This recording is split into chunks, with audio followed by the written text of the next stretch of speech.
अस्सलाम वालेकुम। हमारा आज का टॉपिक है इक्विलिब्रियम। ठीक है, तो सबसे पहले हम बात करेंगे इक्विलिब्रियम की डेफिनेशन के बारे में। दीना गार्डनर ने इक्विलिब्रियम की डेफिनेशन में क्या लिखा कि equilibrium results when forces acting upon a body are perfectly balance.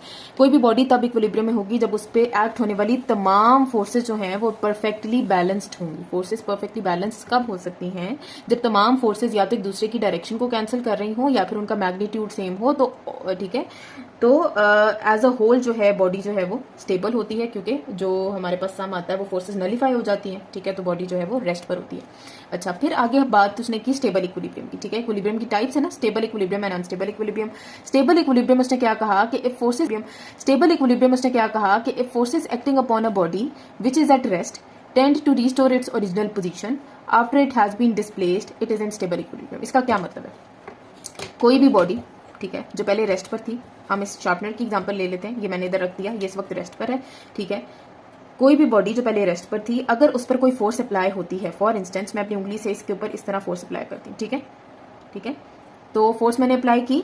ठीक है, ये शार्पनर फोर्स अप्लाई करने के बाद भी अगर जैसी फोर्स जो है मैं छोड़ती हूँ इसको, जैसे ही फोर्स रिमूव होती है और ये अगर अपनी ओरिजिनल पोजीशन रीस्टोर कर ले, ठीक है, इधर पड़ा हुआ था, फोर्स मैंने लगाई, ठीक है, और जैसे ही मैंने फोर्स को छोड़ा ये अपनी पोजीशन पर वापस आ गया, तो इसका मतलब क्या है कि ये स्टेबल इक्विलिब्रियम में है। ठीक है, इक्विलिब्रियम का मतलब ये नहीं होता हरगिज कि अगर बॉडी रेस्ट पर है तभी वो इक्विलिब्रियम में होगी। बॉडी स्टेबल होनी चाहिए तब वो इक्विलिब्रियम में होगी।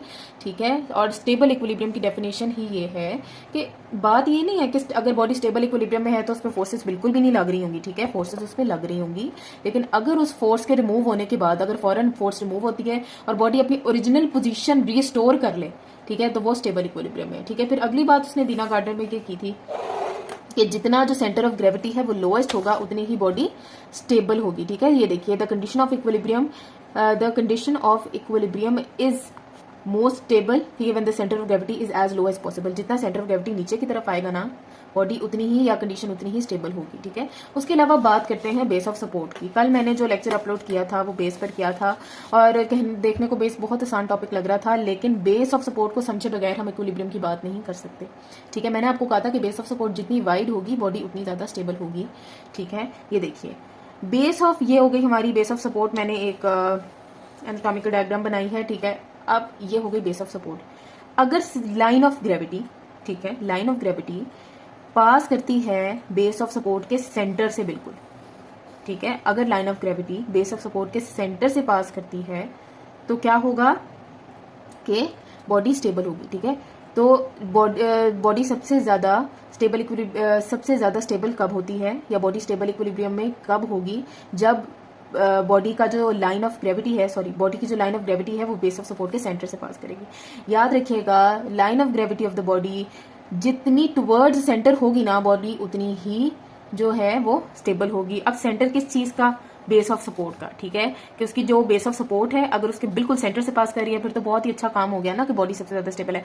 अच्छा, जैसे ही line of gravity towards margin move करती जाएगी ना, कि ये बेस ऑफ सपोर्ट का एंड पॉइंट है ये वाला, ठीक है, और ये बेस ऑफ सपोर्ट का एंड पॉइंट है, अगर लाइन ऑफ ग्रेविटी इसके मार्जिन की तरफ शिफ्ट होने लग जाएगी ना तो बॉडी अनस्टेबल होना शुरू हो जाएगी। जितना जो है line of gravity towards margin आती जाएगी ना, बेस ऑफ सपोर्ट के मार्जिन की तरफ आती जाएगी, बॉडी उतनी ही अनस्टेबल होती जाएगी। ठीक है जी,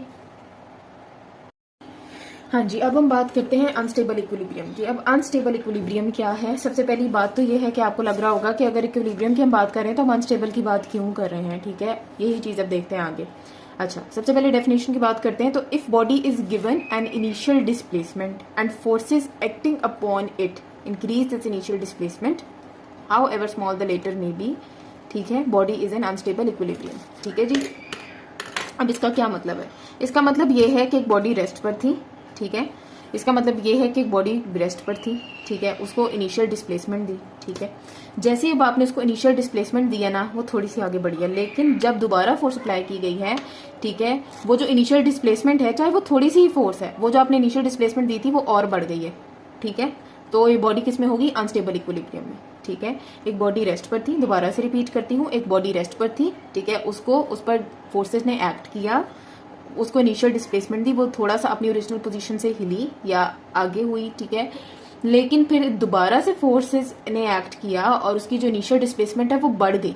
ठीक है, अगर उसकी इनिशियल डिस्प्लेसमेंट बढ़ जाती है, चाहे वो फोर्स जो बाद में लगी थी वो कितनी ही छोटी क्यों ना हो, ठीक है, तो वो अनस्टेबल इक्विलिब्रियम में है बॉडी। ठीक है, इसी का दूसरा सिनेरियो ये है कि एक बॉडी पर आप कंटिन्यूअस फोर्स अप्लाई करते जा रहे हैं, एक तो उसके अंदर इनिशियल डिस्प्लेसमेंट भी आई है और उसकी इनिशियल डिस्प्लेसमेंट की जो स्पीड है वो इंक्रीज हो गई है और बॉडी एक नए पॉइंट पे जाके रुक गई है, तो उसको भी हम क्या कहते हैं कि बॉडी अनस्टेबल इक्विलिब्रियम है। ठीक है, मैंने 2 सिनेरियोज जो है वो आपको बताए हैं। अगर एक बॉडी को इनिशियल डिस्प्लेसमेंट दी जाए और वो इनिशियल डिस्प्लेसमेंट जो है इंक्रीज हो जाए दूसरी फोर्स से जो आपने दोबारा दी है। ठीक है, पहले आपने इनिशियल दिए, देखो ये शार्पनर है, ठीक है, इसको मैंने इनिशियली ये ऐसे डिस्प्लेस कर दिया। ठीक है, मैंने इसके ऊपर फिर फोर्स लगाई, हालांकि बहुत कम फोर्स है, ऐसे बहुत कम फोर्स मैंने लगाई है, लेकिन जो है इसकी इनिशियल डिस्प्लेसमेंट बढ़ गई है। ठीक है, इनिशियल डिस्प्लेसमेंट इसकी बढ़ गई है, तो ये क्या होगा, अनस्टेबल इक्विलिब्रियम में होगा। और सेकंड सिनेरियो मैंने बताया, अगर एक बॉडी पर कॉन्टिन्यूस फोर्स लग रही है, ठीक है, और वो उसकी इनिशियल हल्के से पुश को बढ़ा रही है, ठीक है, और बॉडी एक पुराने पॉइंट से नए पॉइंट पे आ गई है, तो वो बॉडी किस में होगी, अनस्टेबल इक्विलिब्रियम में होगी। अब बॉडी अनस्टेबल इक्विलिब्रियम में कब होती है, 2 इसके लिए सिचुएशंस हैं या 2 कंडीशंस हैं। जब सेंटर ऑफ ग्रेविटी हाई होगा, ठीक है, जितना हाई वो हो सकता है उतना हाई होगा, और जो बेस ऑफ सपोर्ट है वो स्मॉल होगी। अब ये देखिए, एक ये बेस ऑफ सपोर्ट थी, ये और ये, ठीक है, यहाँ पर सेंटर ऑफ ग्रेविटी आपका लो था। ठीक है, तो बॉडी बहुत स्टेबल थी, यहाँ से लाइन ऑफ ग्रेविटी पास कर रही है उसके सेंटर से। ठीक है, तो अगर ऐसी बॉडी पर फोर्स लगेगी भी ना, जिसका बेस ऑफ सपोर्ट वाइड है, बड़ा है, और जिसका सेंटर ऑफ ग्रेविटी लो है, तो वो अपने आप को समवट स्टेबल कर लेगी। ठीक है, इसकी एग्जांपल मैं आपको ह्यूमंस में ऐसे देती हूँ कि अगर आप कहीं पर अपने पाँव खोल कर खड़े हों, ठीक है, जैसे स्ट्राइट स्टैंडिंग में खड़े हैं, ठीक है, आपने अपने पाँव को खोला हुआ है और आप वहां पर खड़े हैं अपने आप को स्टेबल करने के लिए, फॉर इंस्टेंस बस में ही खड़े हैं, अगर आपको पीछे से थोड़ा बहुत धक्का लगता भी है, ठीक है, तो हल्की सी डिस्प्लेसमेंट आएगी, लेकिन आप अपने आप को अपनी ओरिजिनल पोजीशन पर रिस्टोर कर लेंगे, हल्का सा आगे होंगे और फिर फौरन अपनी पोजीशन पर वापस आ जाएंगे, गिरेंगे नहीं। ठीक है, लेकिन इसी तरीके से अगर आप बस में जा रहे हैं, ठीक है, वहां पर बहुत रश है और आपने अपनी बेस ऑफ सपोर्ट वाइड भी नहीं की हुई, आप अपने पाँव को जोड़ के खड़े हुए हैं, ठीक है, मतलब कि ये आपके दोनों पाँव हैं, ठीक है, आप अपने पाँव को जोड़ के खड़े हुए हैं, आपको अगर पीछे से कोई धक्का लगेगा फौरन आगे को गिरेंगे, क्योंकि आपके बेस ऑफ सपोर्ट वाइड है, आपका सेंटर ऑफ ग्रेविटी ऊपर की तरफ है, और आपका बेस ऑफ वाइड नहीं, गलती से मुंह से निकल गया, बेस ऑफ सपोर्ट जो है वो आपको छोटा है। ठीक है, तो जैसे ही आपको हल्का सा भी धक्का लगेगा तो आप फौरन नीचे गिर जाएंगे। ठीक है, तो इसका मतलब ये है कि जितना आपका बेस ऑफ सपोर्ट ज्यादा होता है, सेंटर ऑफ ग्रेविटी लोअर होता है, आपकी जो बॉडी है वो स्टेबल होती है, लेकिन जैसे ही आपका बेस ऑफ सपोर्ट जो है वो कम होता जाएगा, आपकी बेस छोटी होती जाएगी, ठीक है, आपका सेंटर ऑफ ग्रेविटी ऊपर जाता जाएगा, ठीक है, हाई होता जाएगा। जब ये दोनों कंडीशंस होंगी तो क्या होगा कि आपकी स्टेबिलिटी कॉम्प्रोमाइज होगी और आपको हल्का सा भी पुश आएगा तो आप आगे गिर जाएंगे। ठीक है, तो आप इसका मतलब किसमें थे, अनस्टेबल इक्विलिब्रियम में। ठीक है जी, अब इसकी एग्जांपल दीना गार्डनर भी थी, टो स्टैंड। एक पेशेंट या एक ह्यूमन जो है अगर टो स्टैंडिंग की पोजीशन में खड़ा हुआ है, टो स्टैंडिंग का मतलब है एक तो उसका सरफेस एरिया जो इन कॉन्टैक्ट है, टोज का कितना थोड़ा सरफेस एरिया होता है, ठीक है, एक तो वो बहुत कम है। ठीक है, मतलब कि कल जो हमने बेस ऑफ सपोर्ट के लेक्चर में क्या डिस्कस किया था, विड्थ डिस्कस की थी, ठीक है, जहां पे उसने कहा था कि जो आपके फीट के आउटर बॉर्डर्स हैं, आपकी बेस ऑफ सपोर्ट उतनी लॉन्ग है। ठीक है, एक तो उसकी जो लॉन्ग होना, उसकी जो लेंथ है बेस ऑफ सपोर्ट की वो भी कम है। ठीक है, क्योंकि टोज का आपका सरफेस एरिया बहुत कम है, छोटे छोटे तो हमारे टोज होते हैं। ठीक है, आप टो स्टैंडिंग आपने की हुई है, आपका सरफेस एरिया कम है। ठीक है, फर्दर मोर जब भी आप टो स्टैंडिंग करते हैं, आपने किसी को कभी नहीं देखा होगा कि उसने स्ट्राइट स्टैंडिंग में या वाइड बेस के साथ या वो पाँव खोल कर टो स्टैंडिंग कर रहा हो, जब भी आपने टो स्टैंडिंग करनी है आप दोनों पाँव को इकट्ठे जोड़ के टो स्टैंडिंग करते हैं। ठीक है, अच्छा क्या हो गया, हमारी बेस ऑफ सपोर्ट की जो लेंथ थी वो भी कम हो गई और जो हमारी बेस ऑफ सपोर्ट की चौड़ाई थी, ये जो विड्थ थी वो भी कम हो गई। ठीक है, तो भाई मतलब कि बेस ऑफ सपोर्ट हर तरह से कम है, उसकी विड्थ भी कम है और उसकी लेंथ भी कम है, बेस ऑफ सपोर्ट कम हो गई। बेस ऑफ सपोर्ट जब आपकी टो स्टैंडिंग में कम होगी तो आपका सेंटर ऑफ ग्रेविटी कहाँ जाएगा, ऊपर मूव करेगा। ठीक है, आपकी लाइन ऑफ ग्रेविटी जो है वो बेस ऑफ सपोर्ट से बाहर निकल जाएगी। अब आपकी बेस ऑफ सपोर्ट ही इतनी है, फॉर इंस्टेंस इतनी सी बेस ऑफ सपोर्ट है, ठीक है, तो लाइन ऑफ ग्रेविटी जो है वो आपकी बहुत आसानी से बाहर निकल जाएगी। तो जब आपकी लाइन ऑफ ग्रेविटी बहुत आसानी से बाहर निकलेगी ना, तो आपकी बॉडी जो है वो अनस्टेबल हो जाएगी और हल्के से पुश पे भी आप आगे गिर जाएंगे। ठीक है जी, तो ये सारी उसने बात की। ठीक है,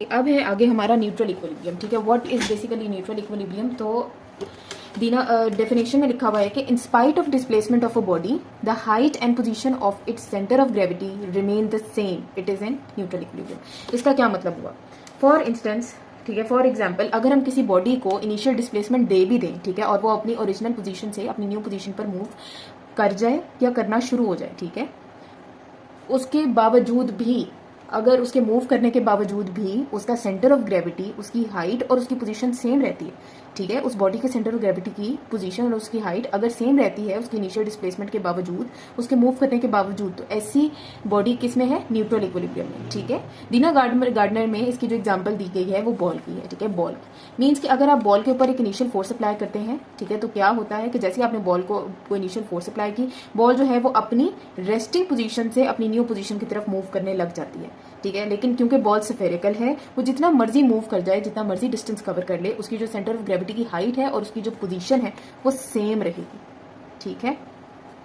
तो इस सिचुएशन में बॉल या कोई भी ऐसा सब्जेक्ट जो सेम बिहेवियर अडॉप्ट कर रहा हो, इसको हम क्या कहेंगे? वो किस में है? न्यूट्रल इक्विलिब्रियम में, ठीक है।